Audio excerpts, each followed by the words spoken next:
قال رسول اللہ صلی اللہ علیہ وآلہ وسلم انزل الناس منازلہم، ہم بڑے عہدیدار ہیں، ہم مالک ہیں، یعنی آفس کے بڑے ہیں، باس ہیں، اور ہمارے جو تحت نیچے ماتحت کام کرتے ہیں، ہمارے جو اسسٹنٹ ہیں یا ہم سے نیچے کیٹیگری کے لوگ ہیں، ہمارے جو لیبر ہیں، تو ہم ان سے اس انداز میں بات کرتے ہیں کہ ہم ان کو ان کی حیثیت یاد دلاتے ہیں کہ تم یہ ہو، تمہاری اوقات یہ ہے، میں بڑا ہوں، میں تم سے بڑا باس ہوں، تمہارا سیٹ ہوں، تمہارا مالک ہوں، تمہارا آقا ہوں، تم نیچے ہو، اپنی پوزیشن میں رہو، اپنی حد میں رہو۔ یہ ایک قسم کا یعنی دل آزاری ہوتی ہے، اس سے دل دکھتا ہے۔ حضور صلی اللہ علیہ وسلم آپ نے فرمایا کہ لوگوں کو ان کی منزلوں پر رکھو، یعنی یہ تو ہے کہ آقا اپنی مقام پہ ہوتا ہے، اس کا غلام جو ہوتا ہے اس کی اپنی منزل ہوتی ہے، اور جو رئیس اوپر ہوتا ہے، خادم نیچے ہوتا ہے، مخدوم اوپر ہوتا ہے،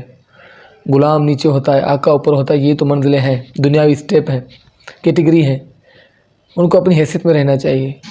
لیکن ہر وقت ان کو یہ کہنا کہ تم غلام ہو، غلام رہو، تم نوکر ہو، اپنی حیثیت میں رہو، تم ڈرائیور ہو، اپنی حیثیت میں رہو، تم منشی ہو، اپنی حیثیت میں رہو، تم سویپر ہو، اپنی حیثیت میں رہو۔ ہر وقت اس کو یہ تانا دینا، اس سے کیا ہوتا ہے کہ دل میں نفرتیں پیدا ہوتی ہیں، عداوت پیدا ہوتی ہے، دشمنی پیدا ہوتی ہے، اس سے دل دکھتا ہے اور بغض پیدا ہوتا ہے، اور ماں بہن محبت ختم ہو جاتی ہے، امن ختم ہو جاتا ہے۔ بالآخر جو غلام ہوتا ہے، نوکر ہوتا ہے، اس کو استعفیٰ دے کر اپنی نوکری سے جانا پڑتا ہے، اس کا اپنا گھر کا جو نظام چلانا ہوتا ہے وہ رک جاتا ہے، صرف اس بات کی وجہ سے کہ اس کا جو مالک ہے، اس کا سیٹ ہے، اس کا جو آقا ہے بڑا، اس کو ہر بات پر تانا نہیں کہتا ہے کہ تو غلام ہے، اپنی حیثیت میں رہے، اس کو ہر وقت اپنی حیثیت یاد دلاتا ہے۔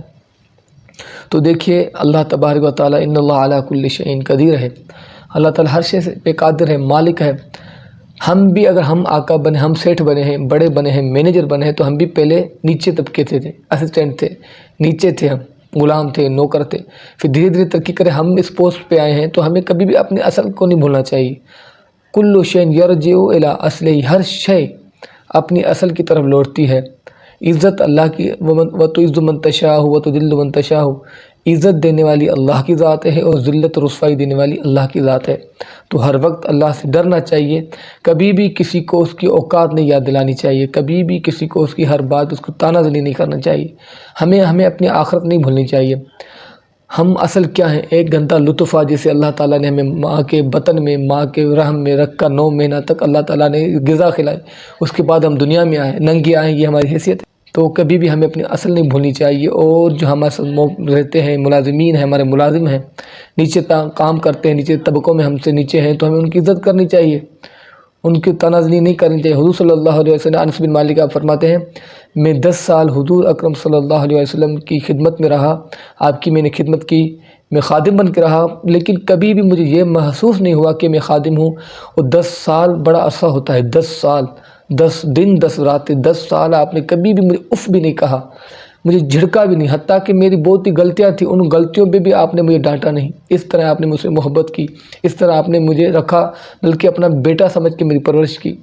تو ہمیں حضور کی سنت پہ عمل کرتے ہوئے اپنے ملازمین کے ساتھ اس انداز میں پیش آنا چاہیے کہ انہیں محسوس نہ ہو کہ ہم غلام ہیں، انہیں بھی آزادی، یہ دنیا، ہم اسلام آزاد ہے،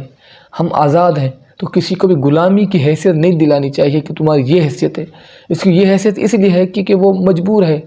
اس کے پاس مال کی قلت ہے، اس کے پاس پیسہ نہیں ہے، روپیہ نہیں ہے، اس لیے وہ مجبور ہے۔ ہمیں کبھی بھی کسی کی مجبوری کا فائدہ نہیں اٹھانا چاہیے، اور جس کی جو حیثیت ہے اس کو اس کی اکرام و تعظیم کرنی چاہیے، اور حضور کی سنت پہ عمل کرتے ہوئے ہمارے ملازمین کے ساتھ اس طرح پیش آنا چاہیے جس قرآن و حدیث میں جس طرح ذکر ہے، قرآن اور حدیث پہ عمل کرتے ہوئے ان کی ہمیں عزت کرنی چاہیے۔